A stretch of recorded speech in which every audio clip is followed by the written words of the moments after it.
What if God has been speaking to you your entire life, and you mistook his voice for random thoughts? Not thunder in the sky, not a voice in the clouds, but a quiet pull in your chest, a recurring dream, a pattern that keeps repeating until you can't ignore it anymore. Tonight, I want you to imagine something simple but powerful. Imagine that your mind is not just a place where worries shout and memories hide. Imagine it as a sacred room, a meeting place, a private space where God, your soul, and your unconscious sit together and try over and over again to get your attention. If that is true, then nothing inside you is just random, not the images, not the symbols, not even the chaos. By the time we reach the end, you'll see your life differently. You'll recognize why the same situations keep returning. You'll understand how your fears turn into fate. And you'll know how to take the first steps toward a quieter, clearer connection with the divine, speaking within you. So, let's begin. Close your eyes for a second. Picture your life as it is right now. Maybe there is an area that feels strangely empty. Maybe on paper things look fine. You have enough. You're doing what you're supposed to do. Yet deep down, something feels off. Like you're living next to your own life instead of inside it. You smile. You work, you perform. But at night, when the noise fades, a question returns. Is this really it? Is this really who I am and what I'm meant to be? That quiet ache is not a mistake. It is not ingratitude. It is not you being broken. It is a message. Psychiatrist Carl Jung believed that the human mind has two great territories, the conscious and the unconscious. Your conscious mind is small. It holds your daily choices, your schedules, the roles you play, the stories you tell others about who you are. But beneath that surface lies something vast, a deeper sea, an underground world full of forgotten memories, buried fears, unexpressed desires, and also, strangely, wisdom, insight, guidance. Jung believed that in this deeper region something sacred moves, that God does not only speak in holy books or religious ceremonies, he also speaks in symbols, in feelings, in dreams, in those strange moments when life seems to line up in a way too perfect to be just coincidence. Think of how we usually live. We chase solutions outside, we scroll, we compare. We ask everyone else what we should do with our lives, while the most important conversation is happening inside us quietly, and we rarely listen. But what if your soul has been speaking the whole time? What if God has been using your unconscious as a channel, gently steering you, nudging you, calling you, through the very things you try to push away? Let's talk about one of those things, your shadow. Jung used the word shadow to describe all the parts of yourself you don't like to admit, the anger you deny, the jealousy you hide, the weakness you cover with fake strength, the tenderness you bury because the world once laughed at it. We push these pieces down, we pretend they're not there, we tell ourselves, that's not me. But here is the difficult truth. What you refuse to face within does not disappear. It simply moves into the shadows, and there it gains power. Jung believed that what we do not make conscious shows up in our lives as fate. In other words, the situations that hurt you again and again may not be random. They might be your own shadow trying to get your attention. Think about the patterns you keep repeating. Do you keep attracting the same kind of relationships? Different faces. Same wound.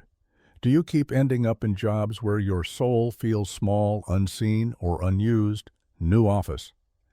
Same emptiness. Do you get close to change and then sabotage yourself at the last second? It's easy to call this bad luck, or blame other people, or assume that God is punishing you. But what if these patterns are not punishment at all? What if they are invitations, an invitation to pause and ask, what am I refusing to see in myself? What part of me is crying out to be healed, understood, or accepted? God is patient. The soul is patient. The unconscious is patient. If you ignore a lesson, it does not go away. It returns over and over. Sometimes louder, sometimes through heartbreak, sometimes through a burnout, sometimes through a sense of inner numbness so heavy that you can no longer pretend everything is fine. Not to torture you, but to wake you. There is another way that the divine whispers through your inner world. Synchronicity. Jung used this word for those moments when external events and inner states collide in a way that feels meaningful. You think intensely about someone, and they call. You keep seeing the same number, phrase, or symbol at exactly the moments you need reassurance. A random video appears with the exact sentence your heart needed to hear. The logical mind says coincidence, nothing more. But the soul feels it differently. It feels seen, accompanied, guided. No, this doesn't mean every little thing is a coded message. We can fall into superstition and fear if we try to interpret absolutely everything, but there are times when a pattern stands out, when something in your spirit says, pay attention. This is for you. In those moments, instead of obsessing over, what does this sign mean, you can ask a gentler question, what is happening inside me right now, that this sign is touching? What decision am I facing? What emotion am I ignoring? Synchronicity is less about mysterious signs out there and more about the bridge between your inner world and your outer life. A reminder that you are not moving through chaos alone, that there is an intelligence, a kindness, a divine order weaving through the details. Now, if the unconscious is sacred and full of guidance, why do we resist it so much? Because of the ego. The ego is not evil. It is necessary. It builds a sense of me. It helps you function. It says, I am this person. I have this job. I have this name, this history, this role. But the ego is also afraid. It fears change. It fears loss of control. It fears being seen as weak, wrong, or unworthy. So when your soul begins to whisper, something here is not true. Something here is too small for you. Something here needs to change. The ego quickly replies, no, it's too risky. Let's stay where we are. Let's keep the mask on. Let's call this safety. Jung did not tell us to destroy the ego.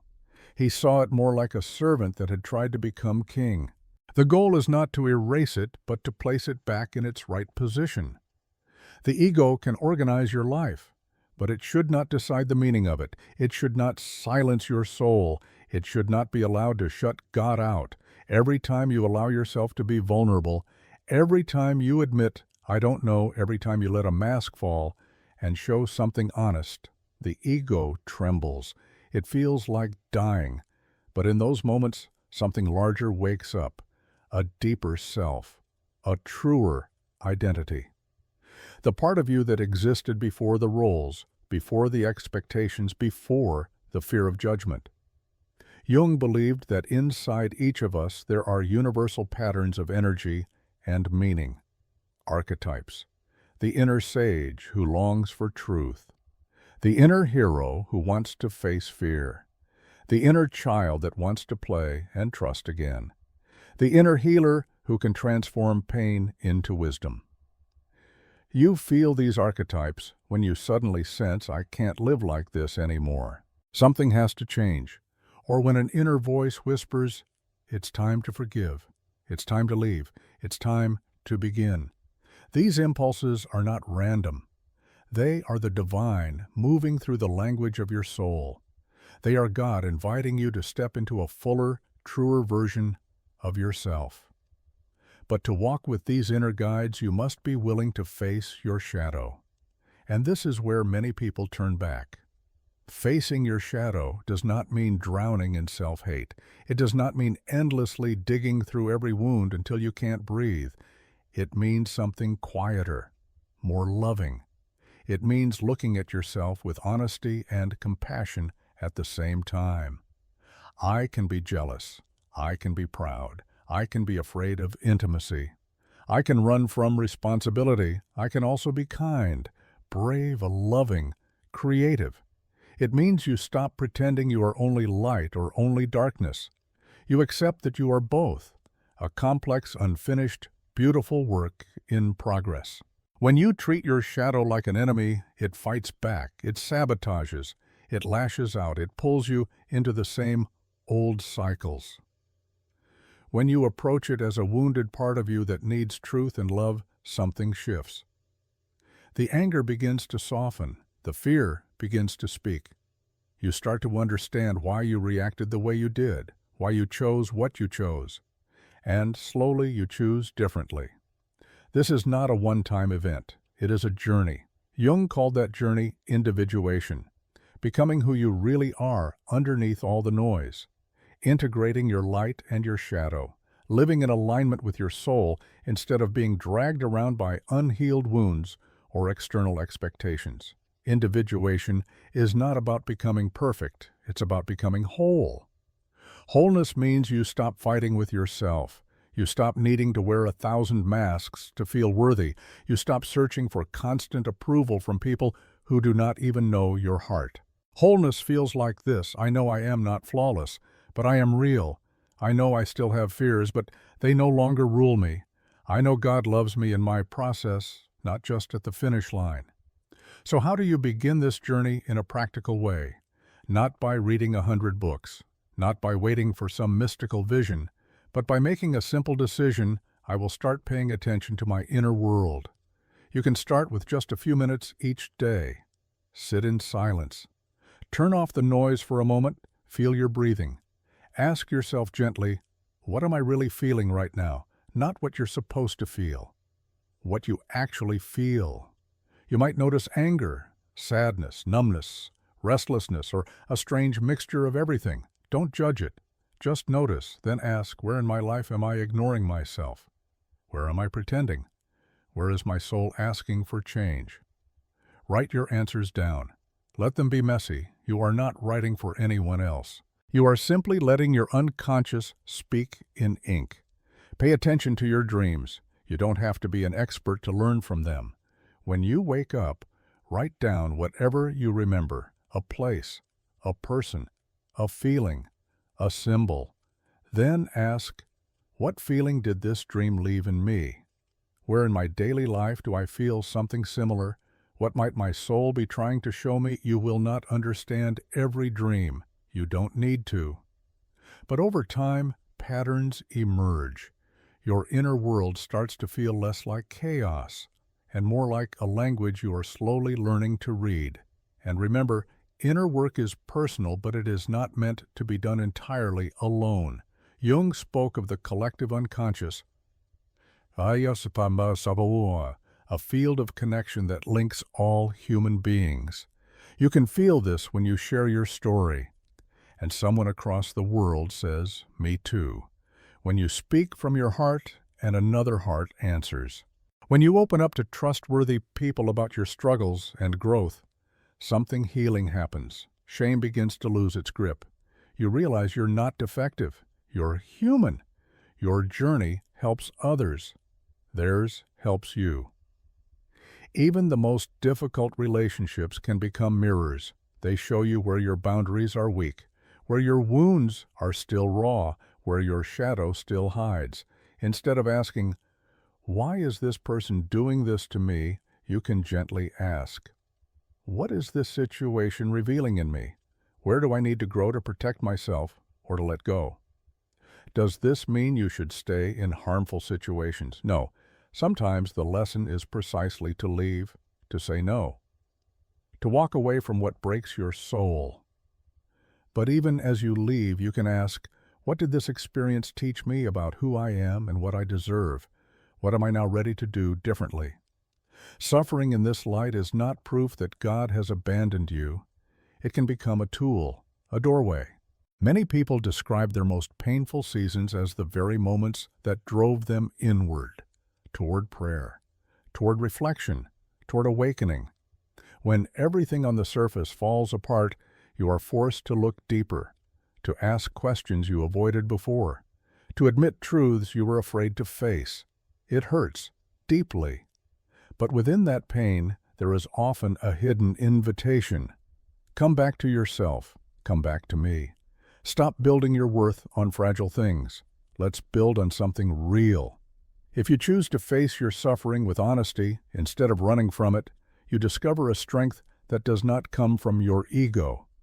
It comes from somewhere deeper, from the divine spark within you, the part of you that has survived every storm so far. Over time, as you keep listening, something gentle begins to change. You start making different choices. You say yes where you once said no. You say no where you once abandoned yourself to please others. You leave what suffocates your soul. You move toward what brings it alive. And then the outer world starts responding. You meet people who feel strangely right for your path. Opportunities that match your inner growth appear. Doors that were closed for years open in a single week. Not because you manifested everything perfectly, but because your inner state and your outer life are finally moving in the same direction. This is what it looks like when you begin to align with your purpose.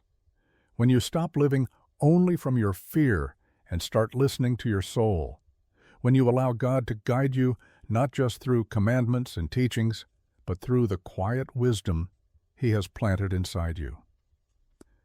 And here is the twist you may not have seen coming. You have been asking for a sign, for clarity, for proof that you are being guided. What if this moment is part of that sign, not in a dramatic, magical way, but in a simple, direct way? You pressed play. You listened to words about shadows, unconscious patterns, and divine whispers, and something inside you recognized the truth in them. That recognition is your inner compass.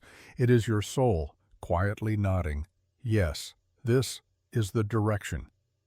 Listen here. Start here. So what do you do now? You do not have to fix your entire life tonight. You do not have to suddenly understand every sign, every dream, every pattern. You only need to take one honest step. Maybe it is writing down the pattern you are tired of repeating. Maybe it is admitting a truth you have been hiding from yourself. Maybe it is talking to someone wise and safe about what is really happening in your heart. Maybe it is simply setting aside 10 quiet minutes tomorrow to sit, breathe, and ask God, what are you trying to tell me through my own life, through my own mind, through my own heart? And then, listening, even if the only answer at first is silence. Because sometimes silence is not absence. It is space. A space where something new is slowly forming, where an old self is dying and a truer self is being born. As you walk this path, remember, you are not behind, you are not too late. You are not disqualified from divine guidance because of your past. Your shadow does not scare God. Your confusion does not exhaust Him. Your questions do not push Him away. He has been walking with you from the beginning. Through every pattern, every fall, every small victory, every sleepless night when you stared at the ceiling and wondered if any of this means anything. It does. You do. Your mind is not just a battlefield. It is also a sanctuary, a place where heaven and earth quietly meet in the language of symbols, emotions, and inner nudges. If you let it, this realization can change how you live. You no longer see your triggers as random explosions. You see them as doors. You no longer see your dreams as meaningless noise. You see them as letters from your soul. You no longer see your pain as a curse. You see it as a hard, holy teacher, pointing you back to what is real. From this day forward, you are invited to live differently, to watch your life with new eyes, to treat your inner world with reverence, to walk with God not only in places of worship, but in the hidden corridors of your own heart. And as you do, one simple, quiet miracle begins. You start to remember who you are, not who you were told to be, not who you pretended to be, but who you have always been beneath the fear, a soul, loved, guided, called. This is not the end of your journey. It is the beginning of a deeper chapter. So tonight, as you lie in the dark and the day slowly fades, Ask yourself, what is one small, honest step I can take to honor the voice within me? And when you are ready in the next video, we will go even further. We will explore the hidden messages in your dreams, the subtle signals in your relationships, and the quiet ways the divine keeps answering you, even when you think the heavens are silent. For now, let this truth settle. You are not wandering blindly, you are being led, and the map has been inside you all along.